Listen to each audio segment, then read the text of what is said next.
Hi, my name is Faylita Hicks, and I will be reading a poem from my manuscript for the 2016 Write Bloody contest.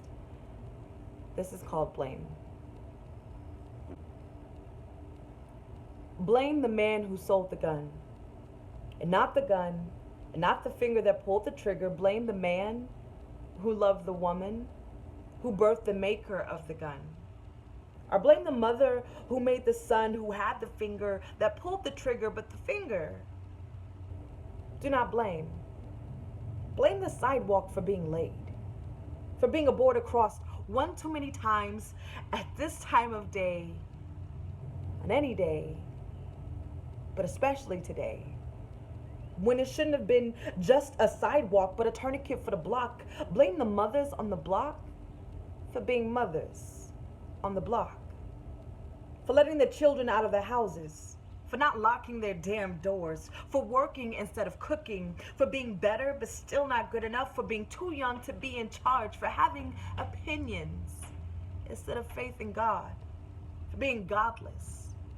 and heathens, for being glad in their bodies, for carrying all that body out in the open, for baring their teeth,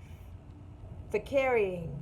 out in the open, for getting angry when it matters, for getting wild in the open, for being just as astute at aiming at their cage holders as their cage holders, for being more uneducated or for being more educated, for being nasty,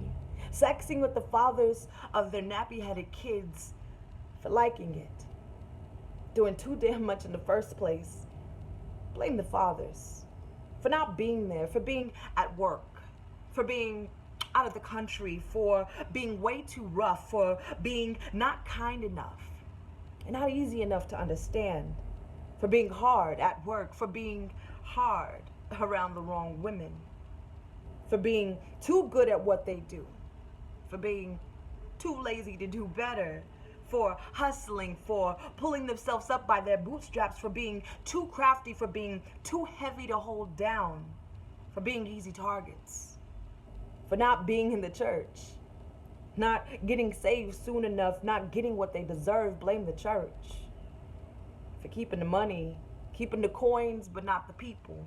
for praying themselves into comas, for praying themselves into corners, for not seeing it coming when God came to get them, to call them home, or to call them out, for holding all the secrets of their congregation and their hymnals, same place as the Spirit, between the pews and the pastor,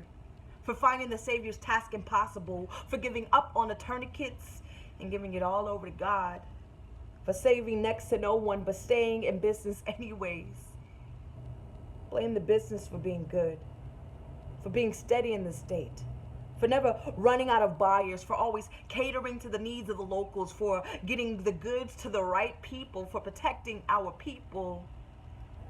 from our people, for being clutch in hard times, for being good, real good, for being necessary on this side of town.